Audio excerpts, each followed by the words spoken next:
Hey guys, and welcome back to another video. Hope you are okay on that side of the screen. And today to share with you my experience with the Shelly door window tool. And that is exactly the reason that I'm recording right over here, just because I did finish installing 3 of these units. One of my garage door, one right over here on the main door, and one on the secondary door. This video is sponsored by the new Dodgy S98 rugged phone with dual screen and Android 12. Link down below for a chance to win one of 5 Dodgy CR1 Pro smartwatches. Now, before I share my experience, one of the things that I would like to mention and share right over here is the batteries. These devices take CR123A 3 volts battery, and where I live, each of these batteries costs 6.5 euros, more or less. But on Amazon, I did find these lithium batteries right over here. A pack of 8, which I've got right over here, costs only 15 euros. So if you are like myself and you are going to use, let's say, 3 of these devices, each will take 2 batteries. That's a total of 6 batteries. Just do the math. 6 times 6.5 euros, or 1 time 15 euros, and you still have an extra 2 batteries for other devices. So I will leave links down below for the Shelly door window sensor 2, and also for the batteries, just in case you have the same problem as I do and your local area charges prices that are a bit complicated. Now, in terms of the experience, once we get the Shelly door window 2, we open this really nice package and we will find the sensor inside.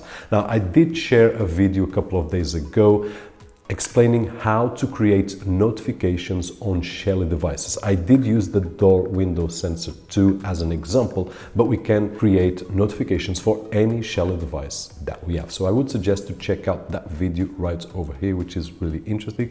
And it also shows a lot of the sensors that the Shelly window door 2 has, because it's not just a sensor of opening and closing a door. We also have temperature, we also have if it's dark, if it's light, if it's almost sunset.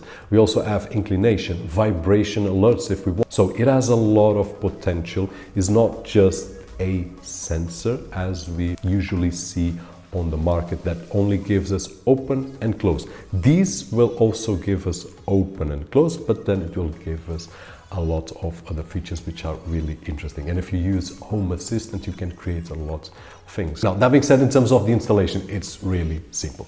I did install in 3 places, as I said. The first was on the garage door, which was the one that I was a little bit more worried, but I did find a nice place. And my suggestion in terms of the installation is, before you glue the sensor on the door or window, first of all, connect to the app. It's really simple to connect, and once you have connected, you can then put it next to the door in the position that you want and make your own testing. So you will open and close with your hand to see where is the best position and if the sensor is working really nice. Once you have that position, then you just take the glue out of the back and then glue it on together to the door, and that is it. The small piece also has a magnetic, so in the garage I didn't use glue at all. And then in terms of testing, I can show you a few images once I did install, just to make sure if it was working just fine. I did press the open the door and close the garage door, and it was working really nice as expected. Now, the second door that I did install was this one here, which is the main door, and this one was a similar procedure. I did use one part on the door and the other, and the smallest on the ceiling or the wall, as you want to call it, and I did the same procedure. I did test it out, how it would open and close. Once I did get everything as I wanted, I did just take the tape out of it and put it on the door so that it would glue together. Once it's glued, I did test it out, open, close the door, open, close, and it's working really, really nicely.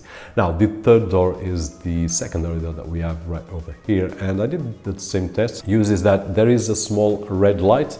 That red light, or that part, needs to be closest to the other part of the sensor. That's the only thing that we need to do. I did test it out, works really nice, and it's working right now. So at this moment, I've got 3 doors that I can monitor if they are open or closed. I can monitor the temperature that I've got on each of these areas, the lighting conditions, and I can do a lot of automatizations. Now, if you want to check some of those automatizations that we have done in the past, just search here on the channel for Shelly and you will have a lot of content that we have created, including home assistant videos and so on and so forth.